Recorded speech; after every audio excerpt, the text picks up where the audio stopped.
옆분에게 인사합니다. 바라만 봐도 은혜가 됩니다. 인사합시다.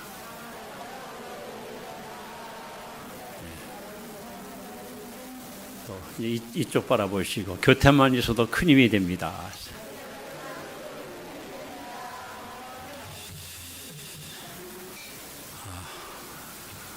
자, 오늘 제가 하는 말을 좀 따라하시기 바랍니다. 문제가 있으면 해답이 있다. 해답이 없는 것은 문제가 아니다. 모든 해답은 성경에 있다. 한 번 더 합니다. 문제가 있으면 해답이 있다. 해답이 없는 것은 문제가 아니다. 모든 해답은 성경에 있다. 시작.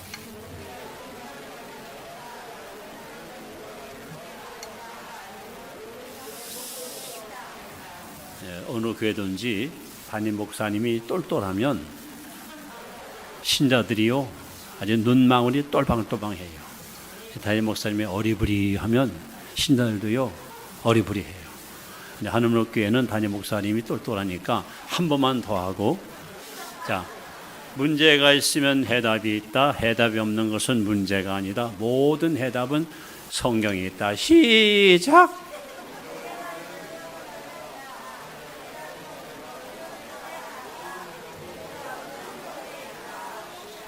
93점. 잘하셨습니다. 여러분, 세상에 문제 없는 사람 있을까요, 없을까요? 문제 있는 가정 있을까요, 없을까요? 문제 있는 교회 있을까요, 없을까요? 예? 없습니다. 다 있습니다. 문제가 없는 동네가 딱 한 군데 있더라고, 제가 보니까. 공동묘지. 여러분, 사람이 살아있다는 것은 문제와 함께 공존하는 거예요. 저도 문제가 있고 여러분도 문제가 있어요. 왜 없습니까? 있습니다.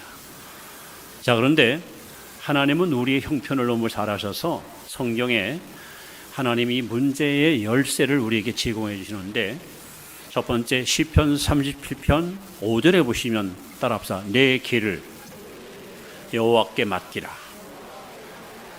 자, 하나님은 우리의 선한 목자.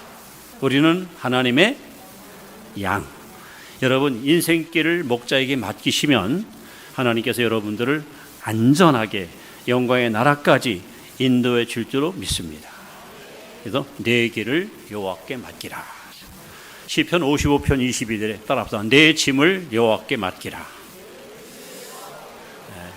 정도의 차이뿐이지 우리는 다 인생의 짐을 지고 살아요. 어떤 때는 너무 짐이 무거워서 내가 왜 이렇게 살아야 되나, 내가 이렇게 힘들게 살아야 되나, 그래서 막 낙심이 들 때가 있거든요. 그런데 주님께서는 친절하게도 뭐를 맡기라? 내 짐을 여호와께 맡기라. 여러분, 신앙생활이 뭐예요? 십자가 앞에 여러분 짐을 다 풀어놓고 하나님이 주시는 평안 갖고 돌아가는 것이 여러분 이 시간 아닙니까? 또 잠언 16장 3절에 따라합시다. 너의 행사를 여호와께 맡기라. 우리 하나님은 탁월한 경영 마운드를 갖고 있어요. 하나님은 실패하지 않아요. 실수하지 않아요. 그분과 함께 어떤 일을 시도해도 하나님이 함께하기 때문에 우리는 반드시 승리합니다. 성공합니다. 번영합니다. 형통합니다. 베드로전서 5장 7절 말씀에 따라서 너희 염려를 다 주께 맡겨버리라. 염려라는 말은 마음이 갈라진다. 마음이 나누인다 이거예요. 마음이 염려가 들어오면 집중력이 여러분 떨어져요. 집중력. 그러면 어떤 일을 우리가 추구할 수가 없어요. 그래서 하나님은 너의 염려를 다 맡겨라. 다 맡겨라. 다 맡기십시오. 그래서 예수님께서 성경에 마태복음 11장 28절에 수고하고 무거운 짐자들은 다 내게로 오라. 내가 너를 쉬게 하리라. 그래서 여러분, 길도 맡기고 짐도 맡기고 행사도 맡기고 염려도 맡기고 여러분 몽땅 하나님께 맡기시기 바랍니다. 맡기시기 바랍니다. 자, 오늘 저는 여러분과 함께 문제를 하나님께 내놓아라 이런 제목 갖고 말씀을 드리는데, 오늘 본문에 등장하는 위대한 임금님 이름이 나옵니다. 성이 시시요. 누군지 아세요? 예? 성이 시시야. 희. 이름은 스기다시가 아니고 스기야. 시스기야. 이 사람은 남유다 왕국 13대 왕이에요. 오늘 여러분들이 시스기야가 누군지를 정확하고 분명하게 알아야만 오늘 설교가 은혜가 돼요. 그래서 시스기야가 누군지 제가 여러분 자세하게 소개할게요. 자, 우리가 열왕기상 지금 몇 장 봤죠? 19장 봤습니다. 그럼 18장을 찾아보세요. 18장은 17장 다음 장이에요. 자, 18장 찾았습니까? 자, 이스라엘 왕 엘라의 아들 호세아 제3년에 유다 왕 아하스의 아들 시스기야가 왕이 되니 그가 왕이 될 때 나이가 몇 세요? 25세에 주상전환합시오. 그리고 예루살렘에서 몇 년을 통치합니까? 29년을 통치합니다. 자, 이제부터 시스기야의 이력서를 제가 소개합니다. 3절에 보시면 시스기야가 그 조상 누구? 다윗은 누굴까? 다윗은 누구죠? 이스라엘의 1위 왕인데 한마디로 다윗은 사도행전 13장 22절에 하나님이 가라사대 내가 이 세 아들 다윗을 만나니 내 마음에 합한 자로다. 하나님 마음에 꼭 들었던 사람이 다윗이에요. 근데 하나님은 오늘 시스기야를 누구하고 같이 비교해요? 다윗과 같이 누구 보시기에, 여호와 보시기에 어떻게 했고? 정직했다. 이게 첫 번째 시스기야의 이력서예요. 시스기야 왕은 하나님 보시기에 정직한 왕이었어요. 이 정직이 왜 중요하냐?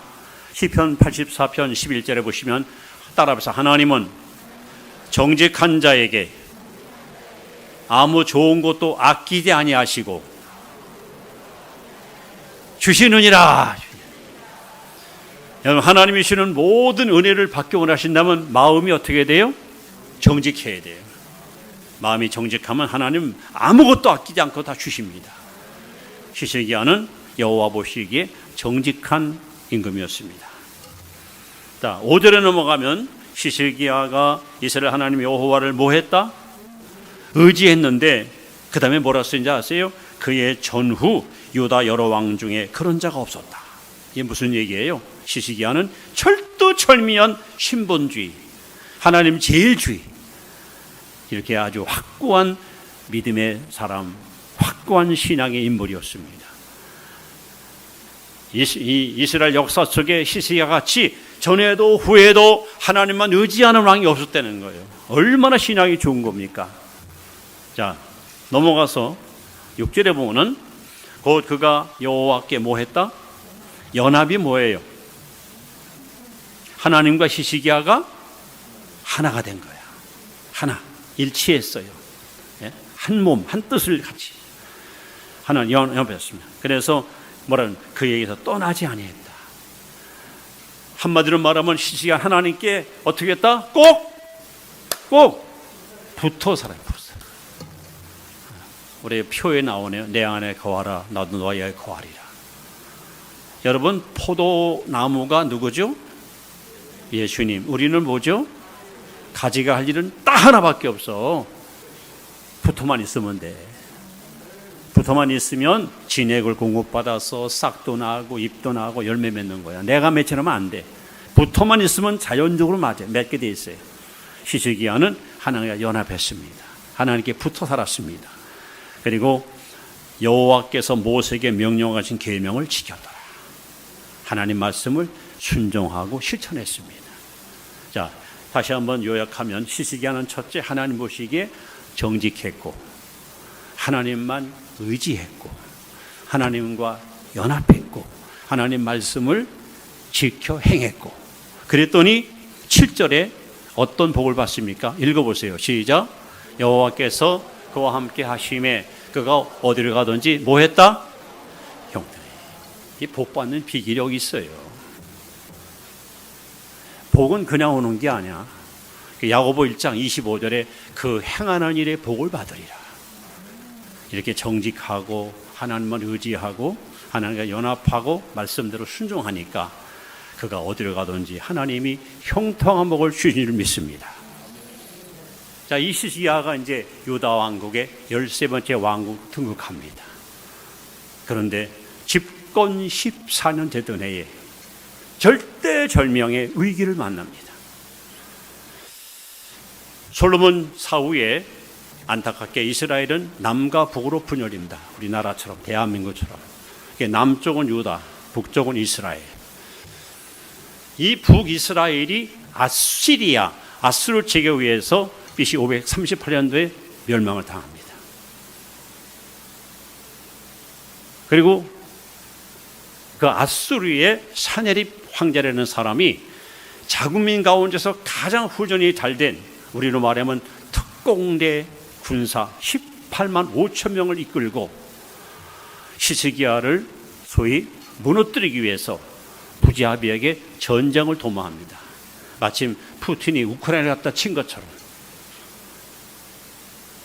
히스기야는 모처럼 만에 14년 동안 국가를 튼튼한 반석에 세우고 백성들은 모이기만 하면 왕을 칭송하고 왕은 백성을 사랑하면서 정말 제대로 된 왕이 나라를 통치하니까 국민들이 굉장히 용기와 힘을 갖고 그렇게 행복한 하루를 보내는데 느닷없이 사내립 황제가 전쟁을 도모한 겁니다. 저 북방으로부터 성을 함락시키고 가옥을 불지르고 분열을 욕보이고 사람을 무참히 죽이면서 노도와 같이 밀려오기 시작합니다.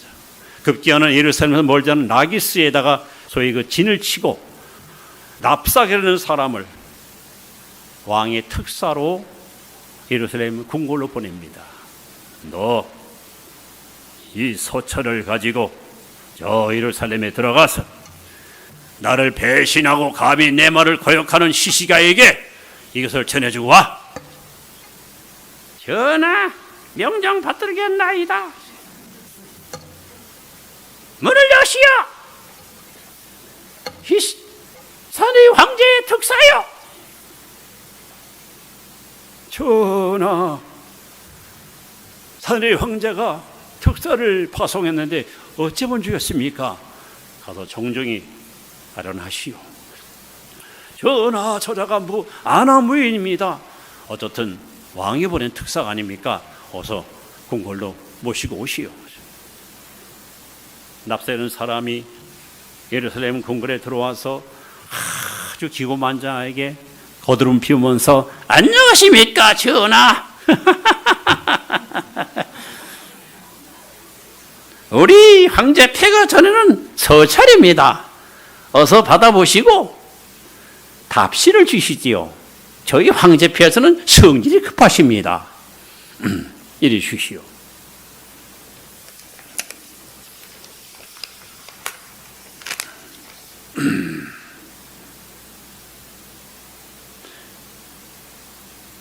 뭐라?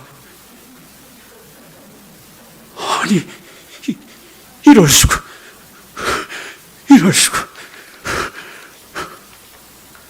다 보셨습니까, 전하? 하오만 어서 답신을 주시죠. 이보시오. 한 국가의 운명을 가름하는 중태한 인간을 어찌 함부로 다룰 수 있습니까? 내게 며칠 말밀 주시오. 좋습니다. 며칠입니다. 좋은 답신을 기다리고 가겠습니다. 신자위정 전하께 아립니다. 말씀하시오. 전하께서 14년 동안 이 나라를 위해 헌신했던 그 공덕이 만약에 전쟁이 날 것 같으면 하루아침에 풍박산이 되고 모든 공적이 물거품되어 오니 전하, 어쩌든지 대화를 요청하고 화친을 청하여 전쟁만큼은 절대로 피해야 됩니다. 전하, 통촉하여 주시옵소서. 신병조 판서 전하께랍니다. 말씀하시오. 전하, 전쟁입니다. 신에게 군사 5만을 내어 주옵소서. 우리 허구한 날 저들 앞에 무릎 꿇고 그들을 두려워하니까 우리를 까부는 것이 아닙니까? 이참에 나가서 신하가 사내 황제 목을 따겠습니다. 이보시오 병조 판서, 우리가 어찌 들어가 싸워 이길 수 있단 말이오? 전쟁이라니 말도 안 되는 소리오. 뭐야? 그 거물 보니까 주들이 우리를 갖다 까부는 것이 아닙니까? 그래도 전쟁은 아닙니다. 전하, 어서 가서 화친을 청하십시오. 어서 가서 대화를 요청하십시오. 전하. 시시기야는 깊은 고민에 빠집니다. 그래서 성경에 써 있거든요. 이런 탄식이 나와요. 오호, 여인이 임산을 하였건만 해산은 힘이 없도다. 나라가 위기를 만났는데 위기를 타개할 힘이 없는 거야. 어찌할꼬 목이 타는구나.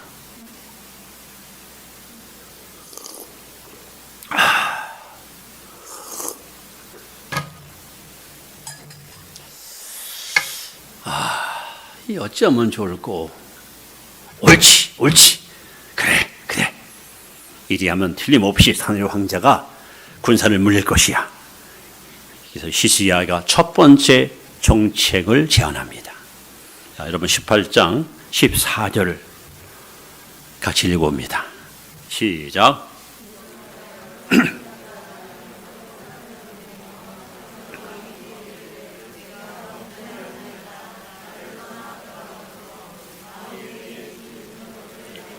스톱. 이번에는 유다 왕국을 대표해서 시시기야 왕이 한 신하를 택하여 그대는 가서 내 뜻을 왕에게 전해주시오. 그리고 반드시 전쟁을 물릴 수 있도록 힘써 주시오. 한마디로 화친을 청합니다. 유화 정책을 썼어요. 유화 정책. 여러분 얼마나 사실 부끄러운 거 아닙니까?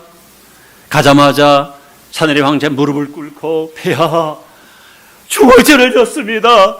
내 백성은 죄가 없습니다. 잘못했다면 시시기야에게 잘못했으니 제발 제가 용서를 구합니다. 노염을 거두시고 국으로 돌아가시옵소서 하고 모든 요구만 하시면 다 들어드리겠습니다. 유화 정책을 썼어요. 그런데 이 정책은 일거에 거절당합니다. 이번에 젊은 소장파들이 전하 보시옵소서. 어찌 저자가 전하의 충심을 알아보겠습니까? 전쟁입니다. 싸워야 됩니다. 신하에게 병사를 주옵소서. 이보시오 병조판서, 어찌 만복고사만 전쟁 얘기요? 아니 영의정은 지금 보고도 그런 하십니까? 아니 우리가 가서 그만큼 무리를 조아리고 사죄를 요청했으면 받아줄 거 아닙니까? 근데 우리를 그렇게 무안을 주고 우리를 무시했는데 참으로 낭패로다. 그야말로 진태양난이요 참 풍전등화요 사면초가라다. 또 목이 타는구나.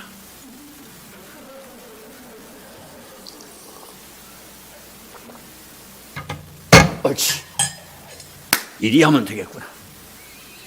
시시기야가 두 번째 정책을 시도합니다. 이번엔 18장 16절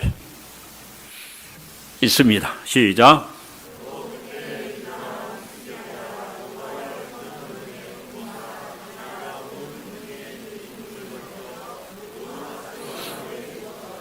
두 번째 정책은 뇌물 정책. 뇌물, 궁궐에 있는 것, 성전에 있는 것, 금이고 은이고 전부 긁어 모아서 엄청난 분량의 뇌물을 가서 진상하는 거야. 이거 받으십시오. 이거 받으시고 제발 전쟁을 물리치고 돌아가시라고. 뇌물 갖다 바쳤어. 여러분 뇌물은 만사를 형통케 하거든요. 이거 금력이 얼마나 심히, 이게 뇌물만 있으면 다 통하잖아요. 뭐 이거 안 통하는 나라 있어요? 그런데 사내리 황제가 이걸 받아먹고 싹 입을 닦습니다. 그리고 더 오히려 막 압력을 가하고 더 그냥 의협을 강합니다. 시시기야는 위기에 처한 민족을 어떻게든지 살려보기 위해서 참 굴욕적으로 무릎 꿇고 용서를 구했지만 이것도 실패했고, 뇌물을 갖다 진상했지만 이것도 실패했고, 이 어쩌면 좋을꼬. 어찌 마지막 한 번 더 시도해보자. 이번에는 21절 읽습니다. 시작.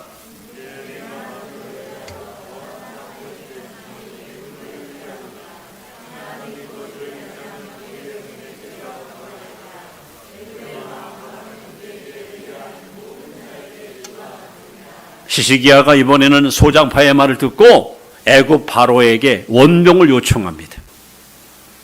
전하, 이 서찰을 받는 즉시 우리에게 병사를 보내주시오. 형제국가인 유다 왕국이 지금 큰 위기를 만났습니다. 어서 속히 병사를 보내서 위기를 타개달라고. 그러나 여러분, 바로 왕이 남의 나라 싸움에 자기 군사를 보내 죽일 이유가 없죠. 결국 이 정책도 실패합니다.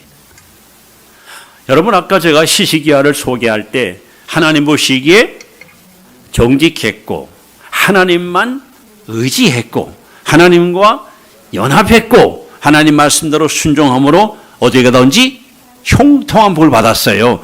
한마디로 100점짜리 신자야. 그런데 막상 문제가 생기니까 그 믿음 다 어디 갔어? 이 신앙인의 불신앙이야. 그렇게 믿음 좋은 사람이 정작 문제가 발생하니까 그 믿음이 다 흔들려. 믿음이 요동치는 거야. 그래가지고 잔머리 굴리는 거야. 인간의 방법 갖고 이 난관을 타개하려고 시도하는 거예요. 유아 정책도 써보고 뇌물도 갖다 바쳐보고 운명도 요청했지만 다 실패했어요. 여러분이 이 이야기를 들으면서 어떤 생각이 드십니까? 이게 남의 얘기가 아니에요. 오늘 우리 예수 믿는 사람들이 지금 이렇게 살고 있어요. 집안에 원인이 생겨요. 회사에서 문제가 생겼어요. 교회에서 문제가 생겼어요. 학교에서, 직장에서. 그러면 이제 당사자 찾아갑니다. 사장님, 제가 죽을 죄를 졌네요. 그냥 한 번만 용서해 주십시오. 그러면 제가 정말 백골난망 사장님 은혜 잊지 않고 평생 사장님 자 섬기겠습니다. 일단 가서 화친을 했는데 안 통해. 그럼 이번에는 이제 사모님을 찾아가세요. 사모님, 안녕하십니까. 저기 조금 남았습니다. 사장님하고 유럽 한 달 여행 좀 다녀오시죠. 예, 요거 좀, 부탁합니다. 뇌물 갖다 받죠. 안 통하죠? 그러면은 식구들 다 불러놔. 뭐 처남댁이고 뭐 무슨 외삼 다 불러가지고, 야, 너 청와대 하는 사람 없어? 법조계 하는 사람 없어? 야, 혹시 검찰청에 너 경찰 아는 사람 없어? 하여간 백에 있는 사람, 권위에 있는 사람 전부 그냥 연결시켜보는 거예요. 이게 남의 얘기가 아니라니까. 우리가 그렇게 살고 있잖아요. 문제가 생기면 하나님 앞에 나와서 풀어야 되는데 믿음으로 산다면서 막상 문제 앞에 사람들은 이렇게 잠버리 굴리면서 인간의 방법을 갖고 하나님의 뜻을 이루려고 하니까 오히려 문제가 더 막 꼬이는 것이요. 그래서 세 번이나 실패를 맛봤던 시시기야는 이제 마지막으로 어떤 것을 시도합니까? 오늘 본문 돌아가서 19장 14절 다시 한번 읽습니다. 시작. 편지를 받아보고 성전에 올라가서 그 편지를 펴놓고 그 앞에서 기도하여 이르되 아멘. 편지를 어디로 가지고 갔어요? 성전으로 올라가서 우리 마음 교회에 갔어요. 누구한테 펴놨어요? 하나님 앞에 펴놨어요. 그리고 뭐 했어요? 기도하는 거예요. 기도하는 거예요. 시편 50편 15절에 환난 날에 나를 부르라. 내가 너를 건지리니 내가 나를 영화롭게 하리로다. 성도들이 환난을 당할 때 여러분 누굴 찾아가야 돼요? 누구 이름을 불러야 돼요? 야고보 4장 2절 말씀에 너희가 얻지 못하면 구하지 아니하며. 문제가 있는데 왜 기도 안 해? 기도하면 해결받는데 왜 간구하지 못해? 예레미야 33장 3절 말씀에 너는 내게 부르짖으라 내가 내게 응답하겠고 내가 알지 못하는 크고한 비밀을 내게 보이리라.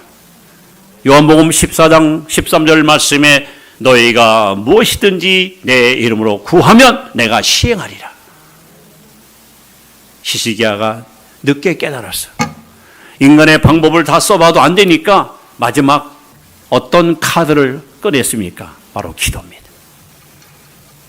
하나님 성전에 가서 하나님 모독하는 그 편지를 펴놓고, 여러분 편지 내용 궁금하지 않으세요?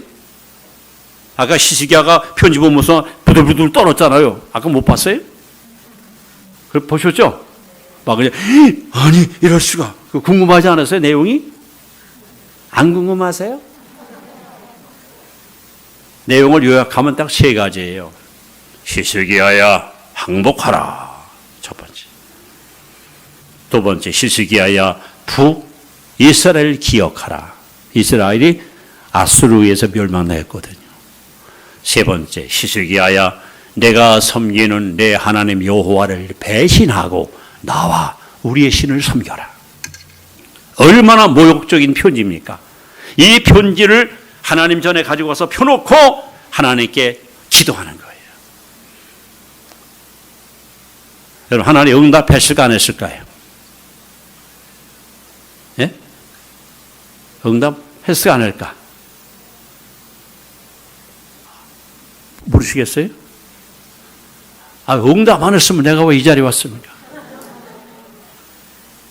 하나님 응답하셔요. 근데 제가 만약에 하나님이었으면 이런 싸가지 없는 새끼, 원래는 진작 오지, 할지 못할 일 다 해보고 안 되니까 날 찾아와? 내가 참 바삐나?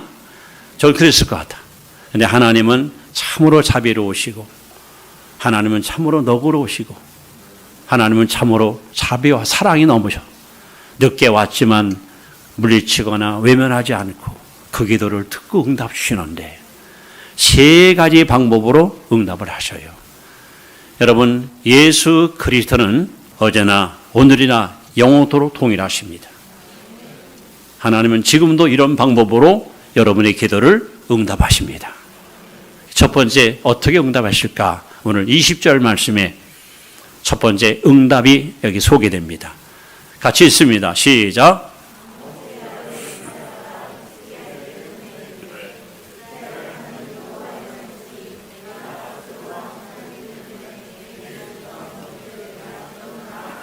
자, 히스기야가 편지 갖고 성전에서 기도했는데 여기 누가 등장합니까? 이사야가 나타납니다. 이사야. 하나님은 이런 방법으로 응답합니다. 여러분이 문제를 갖고 하나님께 기도하면 하나님이 직접 오셔가지고 아무개야 내 소원이 뭐냐, 내가 내 소원을 들어주마, 이런 경우는 극히 드뭅니다. 하나님은 여러분이 기도를 응답할 때에 사람을 통해서 응답 주셔요. 여러분이 안고 있는 문제, 여러분이 안고 있는 문제 해결의 열쇠를 갖고 있는 사람, 이런 사람을 꼭 하나님이 붙여주셔서 그 문제를 풀어가시는 분이 하나님이십니다. 자, 이제 박 목사님이 얼마 전에 전화가 왔어요. 1월 첫 주에 와서 이제 부흥회 하려고 그랬어요. 그래서 더 훌륭한 분 모시고 하라 했더니 목사님이 제일 훌륭하다고 그래요. 그 소리가 굉장히 마음이 좋더라고요. 집 듣기가. 그래서 정말 제가 가야 돼요. 오셔야 된다고. 오시라고 막. 근데 그것이 그냥 우연히가 아니에요. 다 기도가 하는데 하나님이 영이 교통해 하신 거예요. 다시 말하면 2023년 새해가 밝아오는데 하나님의 교회가 이렇게 화합을 하고 단합해서 금년에는 보다도 도약하고 발전하고 향상하고 뻗어가고 부흥하려면 어느를 모시고 집회하면 신들의 은혜 받고 큰 능력을 받을까 하고 아마 기도했겠죠. 그런 가운데 하나님이 저의 마음을 감동시켜가지고 이준호 목사님 한번 모셔야겠다. 그래서 순전히 저는 목사님이 기도 응답으로 이 자리에 순전을 믿습니다. 그럼 한번 여기서 여러분 질문입니다. 히스기야가 하나님 앞에 기도했습니다. 성전에 가서 편지를 펴놓고 하나님께 엎드렸습니다. 그랬더니 하나님이 누굴 보내줬다고요? 이사야. 박 목사님 하나님께 기도했습니다. 하나님 누굴 보내줬다고요? 그러면 이사야하고 이준호하고 공통점이 뭐요? 성이 똑같아. 성이. 이게 이씨를 무시하면 안 돼. 하나님은 지금도 여러분이 물질 때문에 어려움 때는요, 실제로 도움 줄 사람을 하나님 보내주셔요. 내가 영적으로 막 힘들 때 위로할 사람을 보내주셔요. 내가 막 힘들고 흔들릴 때는 나를 붙들어 줄 사람. 하나님은 적재적소에 꼭 필요한 사람을 우리에게 보내서 여러분이 갖고 있는 문제를 풀어주는, 이것이 하나님의 해결의 여러분 실마리예요. 그래서 히스기야가 기도할 때 이사야가 그에게 다가와서 하나님의 뜻을 전해준 것처럼 여러분들이 어떤 문제를 놓고 하나님께 충분히 기도한 다음에 한번 여러분 기대하며 사모하며 갈망하며 하나님이 누구를 내게 보내줄까 하고 여러분 한번 기다려 보세요. 그럼 하나님이 틀림없이 따라서 꼭 필요한 사람을 보내주신다. 이것이 첫 번째 기도 응답입니다. 저는 교파를 초월해서 이 농어촌 사람도 많이 살지 않는 이런 농어촌에서 목회하는 그것도 한 10년, 15년, 20년 장기 목회하는 사람 보면요 진짜 존경스러워요. 그렇지 않습니까, 여러분? 뭐 환경이나 조건이 좋은 데 가서 목회하는 거야 뭐 누구든지 할 수 있겠어요. 근데 사람도 별로 없어. 1년에 참 몇 가정 전도하기도 힘들어. 또 막 젊은이 다 떠나가고 노인들만 살아. 독거노인이 살아. 이런 데 가서 10년 이상 장기 목회한다는 건요 이건 아무나 하는 게 아니에요. 제가 볼 때는 두 가지 이유 때문에 하나는 무능해 갈 데가 없어. 그냥 버티고 있는 거야. 또 하나는 확고한 목회 철학이 있어. 뭔가 자기 주관이 뚜렷해요. 그러니까는 나름대로 거기다 뼈를 묻겠다는 심리 갖고 목회하거든요. 그런데 여기 서 있는 여러분 앞에 서 있는 저는 말입니다. 이제 해가 바뀌었잖아요. 지금 한 교회에서 제가 39년을 목회합니다. 39년. 그래서 저는 무지무지하게 저를 존경합니다. 저를 엄청 존경해요. 이거 사실 아무나 못하는 거거든요. 아마 오신 분 알지만 저희 교회는 제가 올 때만 해도 정말 제일 뭔가 나쁘냐 교통이 너무 교통이 조치원에서 뭐 불과 8km밖에 안 되는데 버스가 2시간 반에 딱 한 대 와요. 그 버스를 놓치면 5시간을 기다려야지. 그게 참 불편했어요. 네, 감사하게도 저희 전임 사역자께서 자전거 하나 새 거를 사서 별로 안 탔어. 그거를 교회 기증하셨어요. 여러분 자전거 아시죠? 좀 고상한 말로 바이시클. 그 이제 부임에 와가지고 조치원 교회에서 교육자에 있어가지고 그때 비포장도로예요. 이 도로도 그냥 도로가 아니고 논길을 포크에다 흙을 파서 이렇게 다져가지고 다져놓은 땅이라 비가 오면 막 질퍽질퍽해서 차가 다니기 나빠. 햇빛은 짱짱 모래하는 반짝하면요 그냥 먼지가 많이 나요. 그래서 그날 첫날 자전거를 타고 교육자 이하라고 이제 조치원으로 가는데 거의 일본국도 다다를 즈음에 뒤에서 오토바이 한 대가 그냥 속력을 하고 훅 지나가는 그냥 그날은 바람 한 점 없으니까 먼지가 많이 나는지요. 세상에 그 먼지가 은혜 받은 목사님은 알아가지고 구멍은 다 찾아와. 구멍은 다 찾아와. 세상에 의배 가서 거울 앞에 보니까요 머리부터 옷이 그냥 완전 먼지인이야. 먼지로 뒤집어 썼어. 그래가지고 막 옷을 털고 세수를 다시 하고 고약한 사람. 사람이 지나가면 말이야 속력을 줄일 일이지 말이야. 그리고 그날 이제 회의 마치고 모든 일과 마치고 5시쯤 집으로 돌아가는데 그 인간을 또 만났어요. 이 사람이 개장수. 제가 3번, 4번, 5번, 7번까지 내가 그 사람 때문에 움직여. 7번까지. 그래서 내가 그래서 속으로 7번까지만 참는다. 그 이상은 못 참는다. 그래서 8번째 먼지 뒤집어쓴 날 도저히 인내의 한계를 느낀 나머지 먼지 모습 그대로 예배당으로 뛰어들어가서 가서 무릎을 탁 꿇고 여호와여 보시옵소서 이러면서 하나님께 막 푸념하면서 기도하는 거예요. 뭐 기도한지 아세요? 오토바이 하나 달라고. 하나님 기동력이 있어야 신방도 열심히 다니고 사역도 열심히 할 테니까 하나님 오토바이 달라고. 그거를 한 달 동안 그냥 날마다 하나님 오토바이 주옵소서. 암만 기도 응답도 안 하. 그래서 내가 기도를 잘못했구나. 조금 세련되게 해야지 해서 모터사이클 주시옵소서. 그래도 응답이 안 와요. 어느 날 새벽 기도하는데 성령께서 저한테 깨달음을 주셔요. 깨달음. 너 지금 뭘 구하느냐? 그래서, 예? 오토바이, 모터사이클이요. 그랬더니 뭐라는지 아세요? 국산이냐 외제냐, 중고냐 새거냐. 그렇잖아요. 오토바이 어떤 걸 달라는 거야. 그래서 제가 깨달은 게 기도는 막연하게 구하면 안 돼. 기도는 구체적으로 세밀하게 기도해야 응답이 정확히 와요. 그래서 그날 그렇구나. 그래서 조치원에 대형 오토바이 센터라고 있어요. 오토바이 제일 많이 팔아. 돈이 없으니까 가까이 가도 뭐하고 저 길 건너 그 전봇대 옆에 두 귀다 가지고 요 그냥 먼 발치도 보는 거야. 그저 바라만 보고 있지, 그저 쳐다만 보고 있지. 그랬더니 아저씨 오토바이 사시려고요? 이게 와서 구경하세요. 뭐 거기 계시니 오시라고 막. 예. 이거 얼마입니까? 이거 얼마입니까? 근데 제 눈에 마음에 드는 게 별로 없어서 이게 답니까? 저 안에 매장 또 있습니다. 가보시라고. 갔더니 세상에 제 눈에 한 번에 샥 빨려드는 게 있더라고요. 효성 수직기 100cc. 그 당시 67만 원. 가서 제가 손을 딱 대고 하나님 요거 주세요. 그냥 찜을 해서 찜. 요거 꼭 주세요. 하나님 요거 주세요. 할부도 됩니다. 아니요. 제가요 이거요 현찰로 살아올 테니까 절대 다른 데 팔지 마고 제게 파십시오. 알았습니다. 언제든 오십시오. 그리고 이제 가서 기도하니까요. 믿음은 바라는 것들이 실상 안 합니까? 이미 눈으로 보고 하기 때문에 그냥 눈앞에 탁 오토바이 타고 붕붕 달리는 막 그냥 막 환상이 막 보이기 시작합니다. 그렇게 기도하는데 진짜 얼마 있다 응답이 왔는데 아니 이상하게 전화벨 소리가 반갑게 들리는 거예요. 그래서 전화를 받았죠. 여보세요 교회입니다. 하더니 안녕하세요.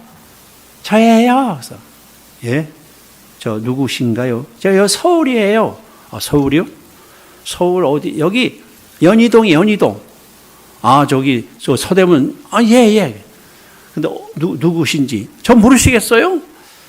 글쎄 제가 전화를 여러 사람 받다 보니까 좀 분간이 안 되는데 그랬더니 저 인순이에요. 김인순. 제가 교육전도사 때 가르쳤던 제자인데 무역회사 경리를 보세요. 경리. 야, 너 반갑다. 야, 이거 얼마만이냐? 전화 왜 했어? 혹시 돈 쓸 일 없으세요? 왜? 돈 쓸 일 왜? 제가 용돈이 생겼거든요. 공돈이 생겼어요. 공돈. 속으로 저는 뭐 만 원만 한 10만 원? 아니면 20만 원? 그래서 얼마인데? 67만 원이요. 뭐? 자, 다시 얘기해봐. 얼마라고? 67만 원이요. 야! 너 꼼짝하고 있어! 너 움직이면 쏜다! 그래서 서울로 막 달려갔어요. 서대문 내거리 독립문 다방에서 만나가지고 그 돈을 건네가지고 그냥 기차 타고 달려와서 센터로 들어갔어. 아이고 오셨군요. 제가요 25년 동안 이 오토바이 파는데 참 별걸 다 봤습니다. 왜요? 이걸 사겠다는 사람이 4명 있었습니다. 또 현찰을 갖고 사겠다는 거야. 근데 팔고 싶지 않더래. 왜 그랬을까요? 제가 찜해놨거든.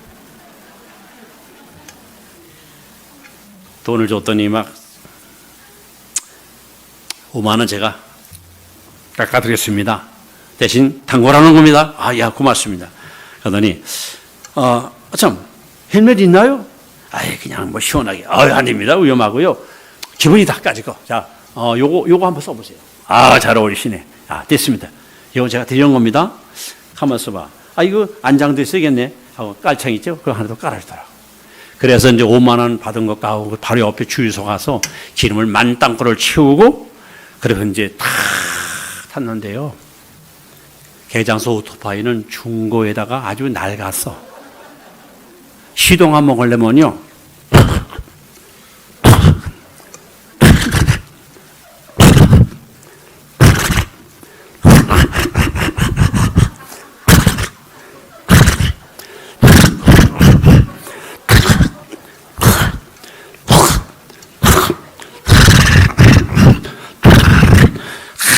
5분 동안 난리를 쳐.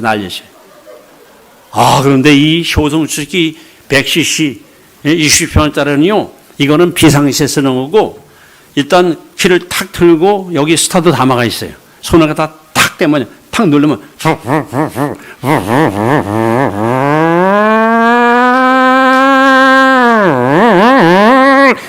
이야, 개장소 오토바이는요, 암만 땡겨도 60km 이상 안 나가.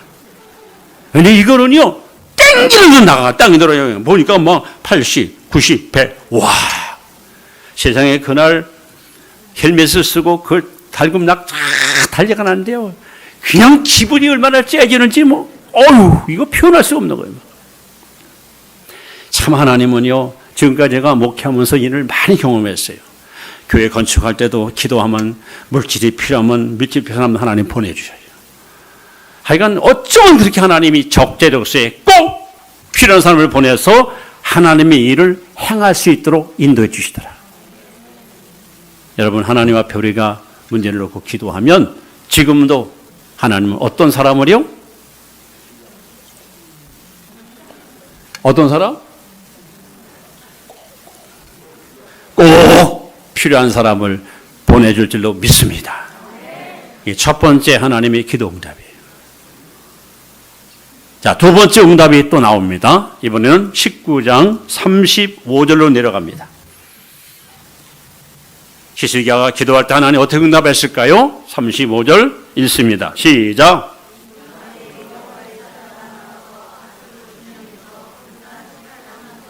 스톱. 자, 여기 중요한 단어가 이 밤에 있습니다. 이 밤이 어떤 밤입니까? 그렇죠. 히스기야가 성전에 가서 하나님께 기도하는 밤이야. 하나님은 여러분의 기도를 절대 거절하지 않습니다. 이 밤에, 기도하는 밤에 누가 나타났다고요? 여호와의 사자, 엔젤스.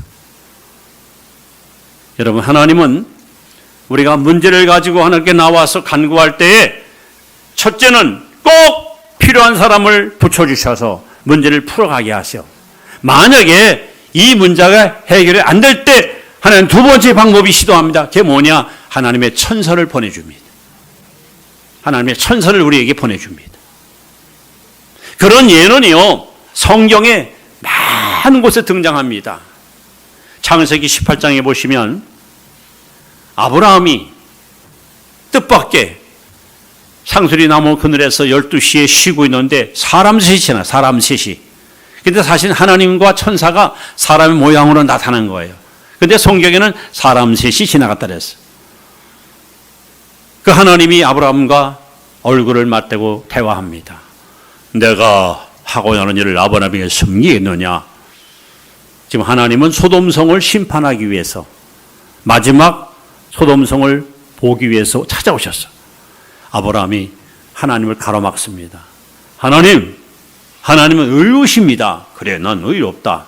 하면 소돔 고모라 성에 의로운 사람이 50명 있으면 어찌했습니까? 내 말대로 의로운 사람 50이 있으면 50일을 인하여 내가 그 성을 사할 것이야. 다섯이 부족하모니요. 그래, 45인만 있어도 40명원이요, 30명원이요, 20명원이요, 10명원이요. 여기까지 하나님께 기도를 끌어내렸습니다. 하나님 어떻게 응답하는지 아세요? 19장 딱 넘어가면 천사 둘이 소돔성에 들어갑니다. 가서 아브라함의 가족, 조카의 가족, 롯과 아내와 두 딸, 이들의 손목을 움켜쥐고 돌아보지 마, 앞만 보고 가. 그들을 끄집어내는 거예요. 그래서 창세기 19장 29절에 보시면 여호와께서 소돔성을 멸하실 때에 아브라함을 생각하사 아브라함의 기도를 기억하사 롯을 멸망 중에서 건져냈다 했어요. 여러분, 아브라함의 기도를 들으신 하나님은 두 천사를 보내가지고 조카의 식구들을 끄집어냈습니다.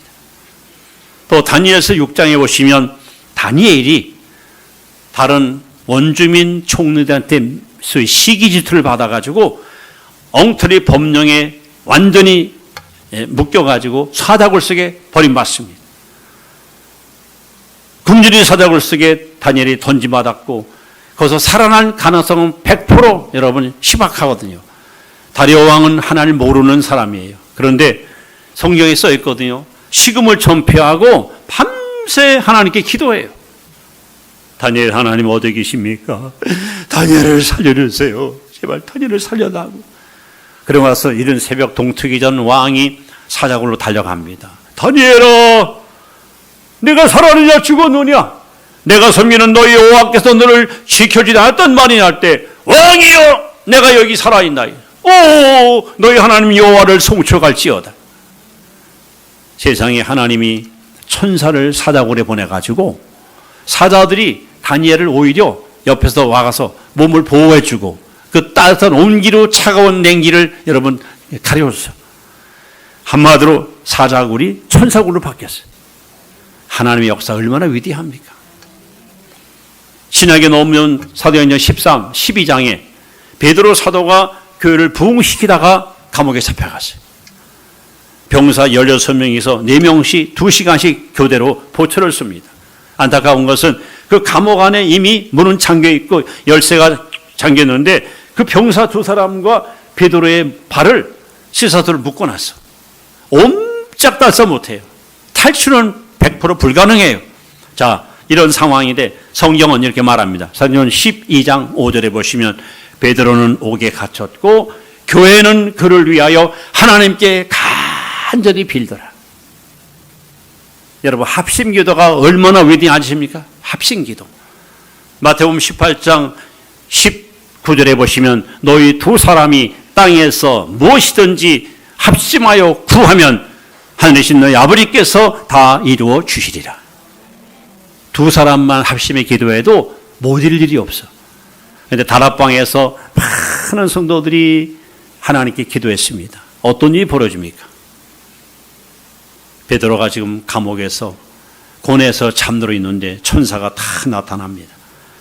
베드로를 갖다 이렇게 흔듭니다. 깨웁니다. 일어나라. 허리를 동여라. 어서 따라오라. 베드로는 환상인 줄 알았습니다. 내가 꿈을 꾸나? 환상인가? 병사들은 눈을 부릅뜨고 지키는데 전혀 모릅니다. 그리고 장교에는 옥문이 스르르 열립니다. 이 자동문이 이때부터 생긴 거예요. 또 밖에 문이 또 그것도 스르르 열립니다. 밖에 나와서 새벽 공기를 마시고 나서 베드로가 정신이 번쩍 드는 거예요. 이거는 꿈이 아니로구나. 다락방으로 달려갔더니 그때까지 다락방에서 성도들이 기도하는데 기도 소리가 막 밖으로 왕왕왕왕 들리는 거예요. 여러분 계시록 5장 8절 계시록 8장 3절에 보시면 지금 여러분 눈에 제 눈에 안 보이지만 지금 이 자리에 요 자리에 지금 천사들이 와 있어요. 제단 우편에 금향로를 가지고 금향로. 이 향로가 뭔지 아세요? 하늘나라에 가시면 하늘문교에 기도그릇이 있어요. 여러분이 기도하면 금향로에다가 이걸 담아가지고 가지고 올라가서 쏟아. 그 다음에 내려와서 또 기다렸다가 담으면 또 가지고 쏟아. 그래서 이 천사들은 오르락 내리락 하면서 매일같이 여러분이 기도를 갖다가 하늘 보좌에다 갖다 이렇게 올려드리냐. 이건 이 천사는 천사끼리 언어가 통하거든요. 특히 새벽에 천사들끼리 서로 그 교회는 어때? 2번밖에 못 갔다 왔어. 무슨 소리야? 새벽 기도 100명 나온다면 100명 나오면 뭐야? 다 졸고 있는 걸. 그 교회는 어때? 큰일 났어. 아유, 큰일 났어. 아유, 이 교회 큰일 났어. 기도가 없어. 기도가 불이 꺼졌어. 아유, 이 교회는 작년에도 신자가 막 떨어져 나가고 막 교회가 분열되는데 아유, 정말 기도가 없어. 어쩌면 좋아. 천사가 탄식하는데. 하늘에 가시면 하늘문교회 기도그릇이 있어요. 교회마다 이름이 다 써 있어. 어느 교회는 그득 차 있는 교회가 있고 어느 교회는 한 3분의 2, 어느 교회는 밑바닥에 조금 차 있어. 여러분, 그릇에다가 물을 계속 부으면 어떻게 됩니까? 흘러넘치잖아요. 기도할 곳이 꽉 차야 응답이 막 임하는 거야. 예? 그러니까 여러분이 할 일이 뭐예요? 내 집은 만민의 기도하는 집이야. 여러분 재단에 와서 기도 많이 하셔서 하늘문 교회 기도 그릇이 꽉 차야 여기서 기도만 하면 응답이 막 임하고 응답이 임하고 그리고 이 천사들이 쉬지 않고 부지런히 오르락 내리락 할 수 있도록 여러분 기도에 더욱 힘쓰시기 바랍니다. 여기가 충청남도인가요? 맞나? 충청남도에 예산이 있죠? 예산이 결산 옆에 있습니까? 맞습니까? 그 예산에 가면 혹시 합덕이라고 있죠? 어떻게 아세요? 거기 친정? 아시는구나. 합덕. 제가 참 잊지 못할 사건이 있었습니다. 날짜는 기억나요. 2월이고 월요일인데 눈이 월화수목 나흘 동안 집회하는데 눈이 매일 왔어요. 매일. 하루도 안 고치고 매일 왔어요. 근데 수요일 날 새벽에 이제 숙소에서 이제 차를 몰고 이제 새벽 예배인도로 갔거든요. 평상시 같으면 불이 흔히 켜져 있고, 그래도 새벽 기도 온 사람 몇 사람 있는데 그날은 불이 꺼져 있어요. 깜깜해. 시간을 보니까 10분 전 5시야. 5시 새벽 예배인데, 이거 뭐지? 왜 아무도 안 왔을까? 제가 들어가서 이제 불을 켜놓고 방석을 깔고 난로를 갖다 제가 석유나려고 불을 다 켜놓고, 그리고 이제 무릎 꿇고서 기도하면서 기다리는데 5시가 돼도 아무도 안 오는 거야. 이런 황당한 일이 있어요. 저는 그날 하나님께 회개했어요. 왜? 화요일 날 저녁에 너무 설교를 세게 해서 신자들이 전부 휴거해서 휴거. 다 들림 받았어. 어쩌면 한 명도 안 올 수 있어. 이럴 수 있어요. 그래서 제가 불을 다시 껐어요. 십자가만 켜놓고, 오늘 그냥 기도나 시컷 하자. 지금부터 한 3시간 그래 기도나 하자. 이제 기도하려고 이렇게 딱 마음을 가다듬고 있는데 갑자기 밖에서 이제 눈이 오니까 막 눈을 터는 소리가 들리더니 뚱뚱한 나이 드신 권사님이 들어오시면서 아유 어쩐 일이야? 아니 세상에 어째 강사님만 계시고 아이고 목사님도 안 오시고 장로님도 안 오시고 이거 어쩐 일이야? 난로 옆에 털썩 앉으시더니 모자, 목도리, 조끼, 쇠타 뭐 이만큼 벗어놓고 깍지를 딱 끼시더니 아버지 하나님 감사합니다. 오늘 셋째 날 성일인데 아무도 나오지 않았습니다. 속히 발걸음을 재촉하사 보내주시.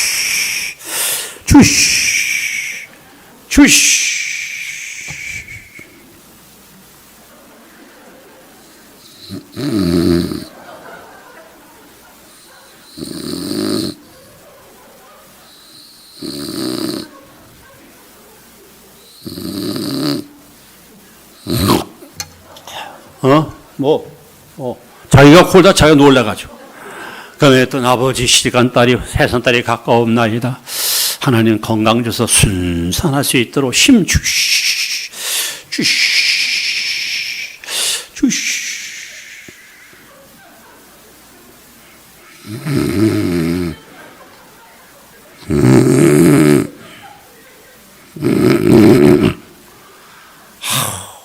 제가 옆에서요, 그 광경을 눈으로 바라보면서 하나님도 한번 눈치 보고 이분도 한번 보고 이렇게 번갈아 보면서 하나님이 만약에 저 권사님을 바라보시고 뭐라고 하실까? 저 남도 상상을 해봤어. 틀림없이 하나님이 그럴 것 같아.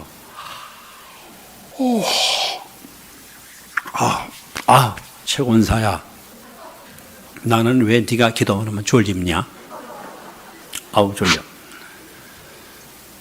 여러분 베드로전서 4장 7절에 만물이 마지막에 가까웠으니 너희는 정신을 차리고 근신하여 기도하라. 예수님의 재림이 임박한 마지막 때, 역사의 종말이 임박한 마지막 때 하나님이 주시는 가장 강력한 메시지가 뭡니까? 정신을 차리고 근신하여 기도하라는 거예요. 지금 정신 차려야 됩니다. 지금 천사들이 여러분 기도를 기다리고 있습니다. 천사들이 하품이 나고 있으면 안 되겠죠. 어느 교회든지 제가 가보면요, 벌써 기도가 사는 교회는 달라요. 분위기다, 영적 분위기 달라요. 이런 교회는요, 처음 남은 신자들도 첫날 은혜 받아. 그날 변화 받아. 그날 주님 만나고 돌아가요. 불이 없는 지단에 여러분, 그런 교회는 변화가 일어나지 않아요. 하나님은 오늘 시시기야가 하나님 앞에 편지로 기도할 때에 두 번째 방법이 바로 주의 사자를, 엔젤스를 보내서 그의 기도를 응답 주신 것처럼 여러분의 기도도 하나님 이렇게 응답 주실 줄 믿습니다. 자, 한 번 더 하나님이 또 다른 방법으로 응답합니다. 이번에는 18장 35절 하반절 아침에부터 읽어보세요. 아침부터 시작. 아침에, 다시 한번, 아침에 자, 이게 뭘 말하는 거죠? 지금 18만 5천 명이 한 명도 살아남지 않고 다 몽땅 다 뭐가 됐다? 총량됐다. 그럼 여러분, 유다 왕 혹은 신하들이 가서 전투했습니까? 그들과 싸웠습니까? 활을 쐈습니까? 창을 던졌습니까? 아무것도 안 했거든요. 다만 시스기야의 기도를 하나님 들으시고 하나님께서 이런 엄청난 기적을 행하신 거야. 오늘도 하나님 기적을 행하십니다. 기적은 반드시 일어납니다. 믿습니까? 예수님께서 마가복음 10장 27절에 따라합시다. 사람이 할 수 없는 것을 하나님은 다 하실 수 있느니라. 할렐루야. 사람이 할 수 없는 것을 하나님은 다 하실 수 있습니다. 그래서 히스기야가 기도를 통해서 하나님의 기적을 직접 눈으로 목격했어요. 아, 이거는 하나님만이 할 수 있구나. 이 기적을 경험한 히스기야가 20장 넘어가세요. 열왕기야 20장 딱 넘어가면 두 번째 기적을 또 경험합니다. 자, 20장 보면 그때 히스기야가 병들어 죽게 되며 아모스의 아들 선지자 이사야가 그에 나와 그에게 이르되 여호와의 말씀에 너는 집을 정리하라. 내가 죽고 살지 못하리라. 하나님이 말씀합니다. 히스기야야, 너는 살 수 없어. 너는 죽는다. 그럼 끝난 거예요. 여러분, 어이도 아니고 주치의도 아니고 하나님이 히스기야야 너는 죽는다. 그럼 인생 끝난 거예요. 그런데 히스기야는 사형 선고 받았음에도 불구하고 포기합니까? 하나님께 눈물로 기도합니다. 자, 20장 이제 5절 말씀을 같이 봅니다. 시작.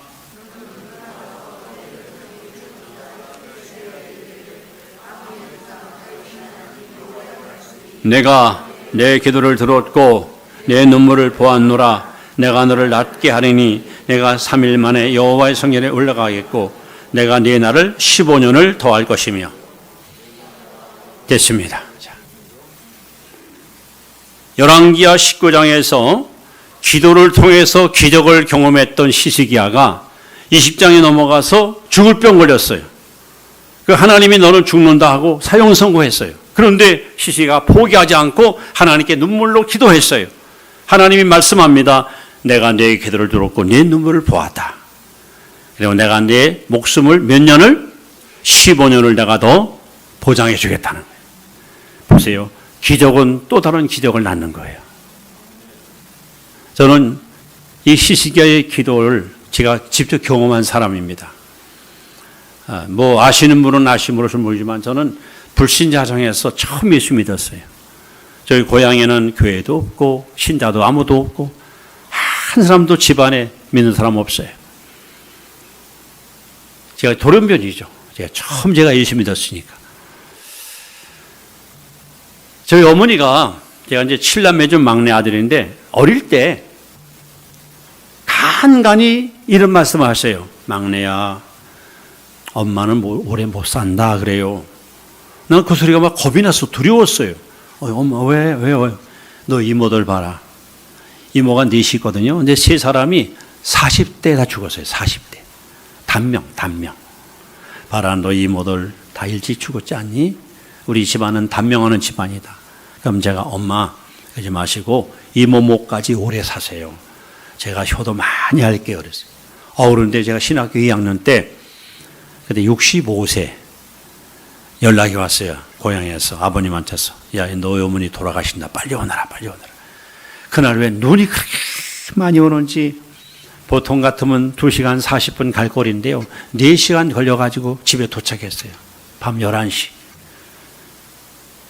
방에 들어갔더니 아버님, 형님, 누님들, 식구들 다 들려놔서 임종을 지켜보는데 저희 어머니를 막 흔들면서 아버님이 여보, 막내 왔어.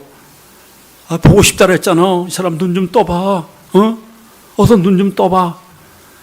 제가 가서 이렇게 손발을 만져보니까 그냥 차갑고 다 굳어 있어요. 겨우 그냥 이 호흡만 간간히 하고 있어요. 저는 그때 죽음 앞에 아무것도 할 수 없는 내 자신이 참으로 초라해 보였어요. 여러분 그렇죠. 죽어가는 사람 앞에 우리가 뭘 할 게 뭐가 있겠어요. 근데 그때 구원 못 받았거든요. 만약에 이대로 우리 어머님 돌아가시면 못 받는 거 아니에요. 저 영혼 지옥 갈 거 아니에요. 그게 그냥 다 뭐 마음이 아파가지고 막 못 견디겠어요. 막 미치겠는 거예요. 막. 그러더니 아버님이 창호지를 가져와서 코에다 이렇게 대보시더라고요. 살아있으면 이게 흔들리거든요. 바람에.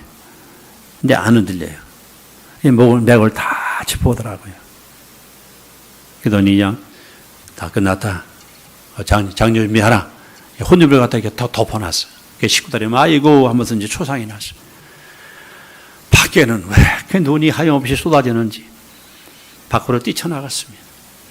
어머니가 다 평생 호미 갖고 읽었던 그 터발. 무릎까지 있어요. 무릎까지.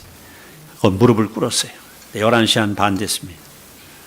하나님 앞에 제가 목숨을 기도했어요. 하나님, 베드로후서 3장 9절에 하나님은 악한 자라도 멸망받는 것을 원치 아니하시고 회개하여 구원에 이른다고 말씀했습니다.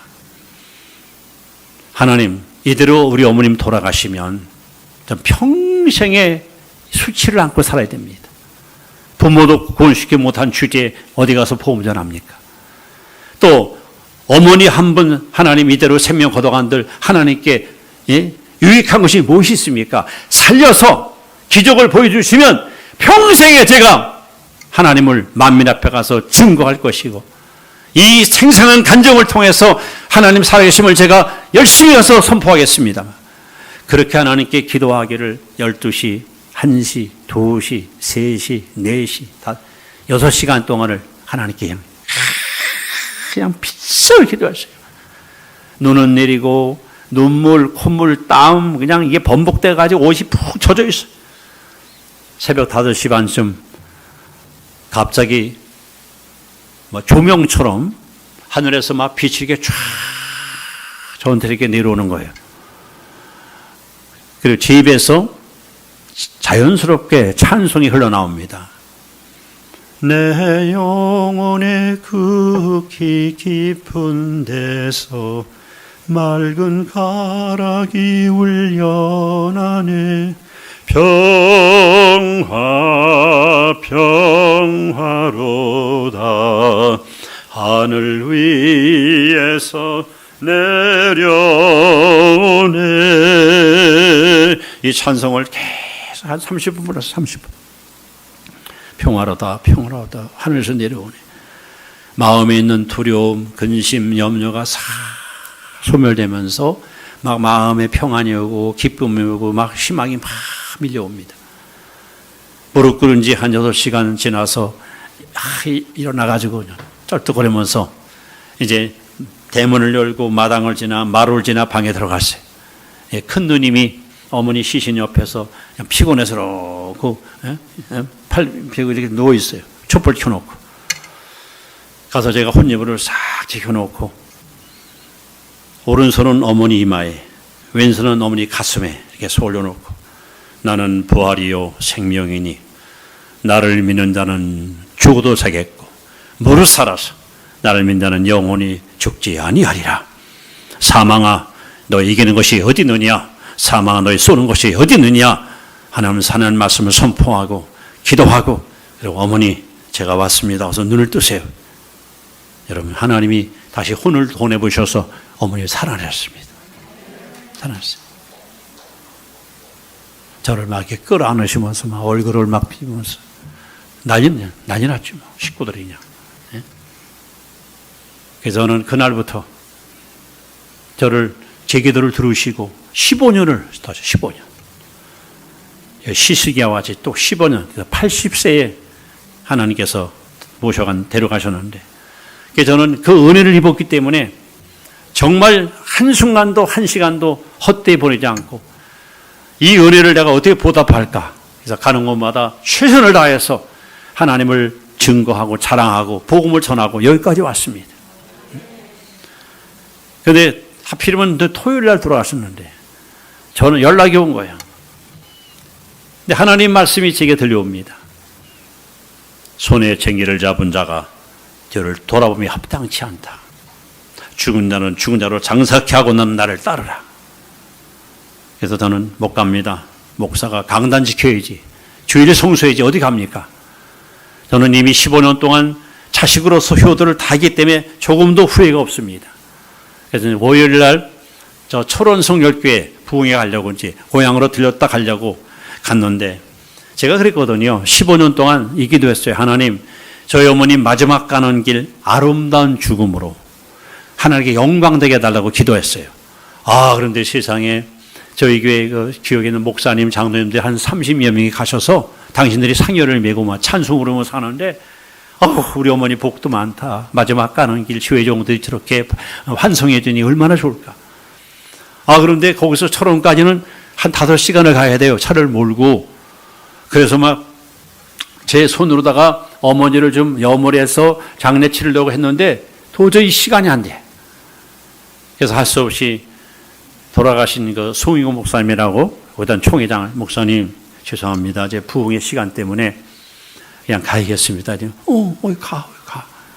형님들 멀리서 오신 우리 목사님 장로님들 잘 좀 접대해 주십시오. 저 가야 됩니다. 가라. 여러분 어느 자식이 부모님 시체를 넣어놓고 부흥회 가겠습니까? 이런 불효막신에 어디 있겠습니까? 그러나 저는 사명자입니다. 사명자는 사소한 일에 얽매일 수 없습니다. 인정에 이끌릴 수 없습니다. 하나님의 일에 방해된다면 뭐든지 버릴 수 있는 그런 각오를 갖고 살아왔습니다. 가서 시동을 걸고 집회장소로 달려가는데 평소 같으면 제 입에서 뭐 주여 아멘 할렐루야 이게 자연스럽게 흘러나왔는데 그날은 주여 아멘이 안 나오고 어머니 자꾸 마음이 약해지는 거예요. 그래서 찬송을 계속 제 시간 한 3시간 반 부른 것 같아요. 비바람이 앞길을 막아도 나는 가리 주의 길을 가리 나는 가리라 주의 길을 가리라 주님 발자취 따라 나는 가리라 이걸 계속 부르면서 가는 거예요. 가서 철원에 가서 공중전화 때는 전화를 걸었어요. 목사님이 전화를 받아요. 강사님이세요? 했더니 예 했더니 막 우시는 거야. 아유 왜 그래요? 어디로 가야 돼요? 길 좀 알려줘요. 했더니 그 왼쪽으로 돌아서 오세요. 왜 그랬어요? 했더니 강사님이 잘 오고 계신지 궁금해가지고 전화를 했더니 안 받더래 교회. 그래서 이제 주소를 깎고 옆에 있는 교회들 전화 다 했더니 사모님이 맞더래요. 그랬더니 그 강사님 초상 나가지고 오늘 어머니 장례식 날이라 뭐 부흥회 뭐 가겠어요? 못 갈 거예요? 그랬다는 거야. 그래가지고 큰일 났다. 오늘부터 집회인데 강사님이 못 온다니 초상 냈더니 어떡합니까? 근데 제가 전화한 거예요. 그때. 너무 고맙게도 하고 감사하게도 하고. 여러분 지금 저는 그렇게 살았습니다. 저는 하나님의 뜻이 더 귀하고 사명이 더 귀하고 순종이 더 귀하고 주님의 이름 그 영광을 드러내는 것이 더 귀하고 그 교회를 보낸 뜻이 있더라고요. 뭐 그 남의 얘기지만 그 교회가 그냥 장로파, 목사파를 쫙 치질렀어. 교회가 분열됐었어. 아픔이 있는 교회야. 세상에 가서 첫날 저녁, 이튿날 새벽 설교하는데요. 무슨 돌멩이 놓고 하는 것 같아. 아무런 감동이 없어. 너무너무 힘들었어요. 근데 낮 시간, 3번째 시간 때 막 성령께서 막 역사하시면서 제가 1시간 반 엉엉 울면서 설교했어요. 여러분, 어제 우리 어머님 장사날입니다. 세상에 어떤 자식이 어머니 시신을 산에다 내팽개치고 요교했습니까? 저는요, 내 어머니보다 이 교회가 더 귀하고 여러분의 영혼이 더 귀하고 여러분에게 하나님 말씀을 전하는 것이 더 귀하기 때문에 나는 모든 인정을 다 내버리고 여기 달려왔습니다. 그런데 여러분 지금 뭡니까? 교회가 왜 찢어졌습니까? 교회가 왜 여러분 분열됐습니까? 하나님이 원하시는 것이 아니잖아요. 막 울면서 그냥 호소했어요. 그랬더니 여기저기서 막 흐느끼며 회개가 터져가지고 화합이 되고 단합이 돼가지고 교회가 아름답게 다 세워지는 거예요. 여러분, 하나님은 지금도 여러분의 기도를 통해서 기적을 행하십니다. 다시 한번 따라합시다. 사람이 할 수 없는 것을 하나님은 다 하실 수 있느니라. 믿으십니까? 히스기야가 집권 14년 되던 해에 아수르 제국이 쳐들어왔습니다. 그야말로 진퇴양난입니다. 그야말로 사면초가입니다. 유화정책, 뇌물정책, 원면정책 써봤지만 다 실패했습니다. 마지막 기도정책, 하나님 앞에 나가 편지를 펴놓고 기도할 때 하나님께서 사자인 바로 이사야를 그에게 보내줬고 천사를 하나님이 동원시켰고 마지막에 기적을 하나님이 행하셔서 이 위대한 승리는 바로 기도로 아름답게 결실을 맺었습니다. 성도 여러분, 기도가 뭡니까? 보통 우리는 기도는 영혼의 호흡이다, 하나님과 대화다, 여러 가지 많은 정의가 있지만 정확히 말하면 따라서 기도란 하나님을 바라보는 것이다. 여러분의 모든 삶의 시선을 하나님께 고정시키는, 집중하는 거예요. 이것도 저것도 다 해봤지만 이제 다 필요 없어. 오직 내가 주만 바라라이다. 내가 주님 바라본다. 이게 기도야. 이스라엘 민족이 애굽에서 해방받고 딱 2년 되던 해에 가데스 바네라는 광야에서 모세가 12점당꾼을 여러분 가나안으로 파송합니다. 40일 동안 저들은 가나안 집을 다 샅샅이 다 점탐한 다음에 돌아와서 약 거의 300만 명이 학수고대하며 무사히 와야 되는데 제발 좀 하나님 지켜주세요. 40일 동안을 기다렸는데 드디어 온다! 정탐관이 온다! 저기 오고 있어! 이제 사람들이 사람들이 보일 만한 언덕에 올라가서 여러분! 기뻐하십시오! 여러분의 하명을 받고 가나안 땅을 40일 탐정 왔는데 과연 가나안 땅은 젖과 꿀이 흐르는 비옥한 땅입니다, 여러분! 와! 그냥 사람들이 막 얼싸안고 한 정탐꾼이 어깨 메고 온 아름들이 포도송이를 팍 여러분! 예수님이 끓여 따온 포도송인데 맛이 동상을 마십니다. 이런 과일이 골짝골짝마다 즐비하게 널려 있습니다. 와! 서로 끌어안고 꺼이꺼이 울면서 이제는 우리의 땅 가서 우리가 막 행복을 누릴 수 있겠구나. 근데 모두가 기뻐서 막 난리치는데 갑자기 찬물을 끼얹는 소리가 한 마디가 딱 들린 거야. B-U-T. But. 그러나 가나안 땅에는 안악조선이 있습니다. 기골이 장대합니다. 성읍이 있습니다. 막강한 군사력이 있고 힘이 있습니다. 우리는 그들 앞에 메뚜기만도 못합니다 말이야. 이 한마디에 백성들이 간담회 서늘하고 두려움에 휩싸여서 밤새 울며 불며 모세를 원망합니다. 하나님을 원망합니다. 그때 여호수아와 갈렙이 백성 앞에 나와 옷을 찢으며 티끌을 날리며 여러분 하나님을 거역하지 마십시오. 하나님은 우리와 함께 하십니다. 하나님이 우리와 함께 하시니 저들은 우리의 밥이라 우리가 능히 이기리라 우리가 능히 가나안을 차지하리라 하세요. 그랬더니 백성들은 믿음으로 고백하는 여호수아와 갈렙 말보다는 10사람 말을 더 신뢰한 나머지 결국 여호수아와 갈렙 말을 거절하고 스스로 광야에서 멸망을 자처하고 말았습니다. 보십시오 여러분. 똑같이 40일 동안 눈으로 보고 만져보고 돌아왔는데 보고 내용이 이렇게 달라요. 왜 그랬을까요? 여호수아와 갈렙은 문제를 보지 않고 뭘 바라봤어요? 하나님을 바라본 거예요. 반대로 열 동탐꾼은 하나님을 보지 않고 뭘 봤어요? 문제를 바라본 거예요. 여러분 살다 보면 우리 앞에 문제가 생겨요. 근데 기도하면 이상하게 문제가 자꾸 작아져. 배짱이 생기고 용기가 생기고 이까지 별거 아니구나 이런 담대함이 와요. 근데 기도 안 하면 문제가 점점 눈덩이면 커져요. 공부를 좀 자꾸 부풀어. 어떡하지? 큰일 났네. 나 이거 죽게. 이제 나 망해. 이렇게 되는 거야.